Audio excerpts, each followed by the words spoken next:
Per Nadal, escudella i carn d'olla. Per Sant Esteve, canelons. I per Pasqua, cabrit. A nosaltres ens agrada seguir les tradicions. Demà és Pasqua i menjarem cabrit.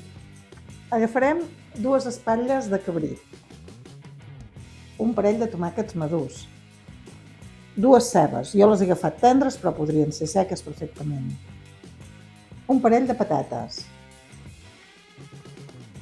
Jo he agafat un ramet de llorer i canyella, si no també ho podem posar de suelto perquè li doni un bon aroma.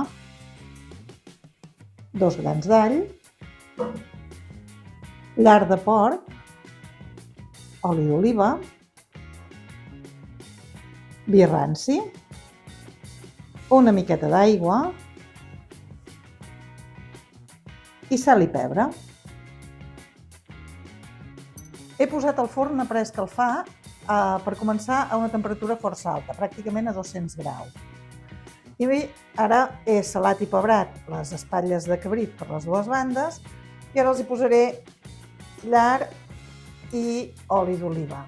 Bastant, perquè ara el que volem fer, en primer lloc, és fer una primera... que s'enrosteixin una miqueta, que se'ns daurin una miqueta.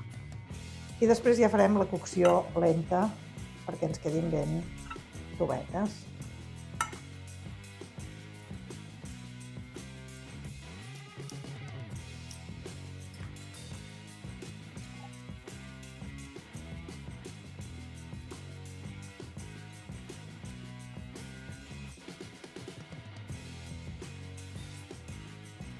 Ja tinc l'oli i el lard posat, el forn ja està calent, a uns 200 graus, i ara els posaré 5 minuts per banda.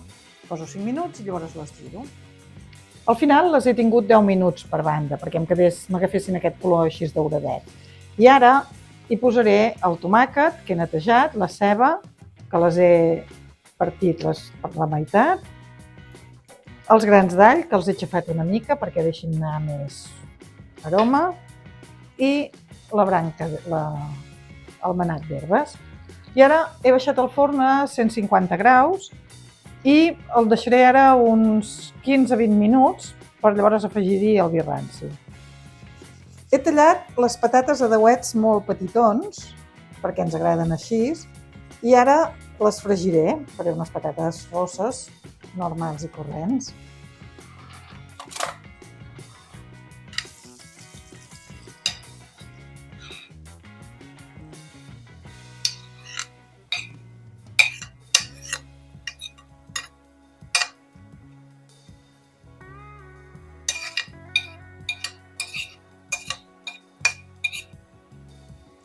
Ja estan ben fregides, ben rossetes, i ara les he posat sobre un paper de cuina perquè deixin anar l'oli que els hi sobra i les reservo per tirar-les al final de tot a sobre les espatlletes.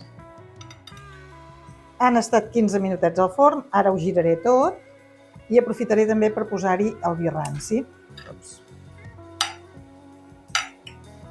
Patates, cebes...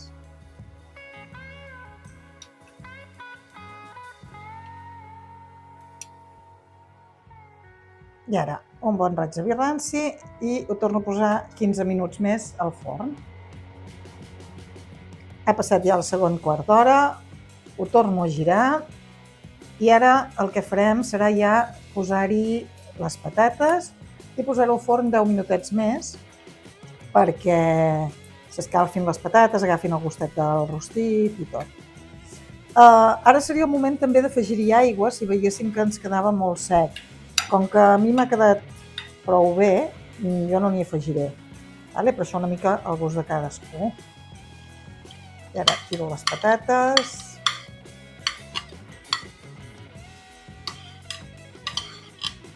I 10 minutets més al forn.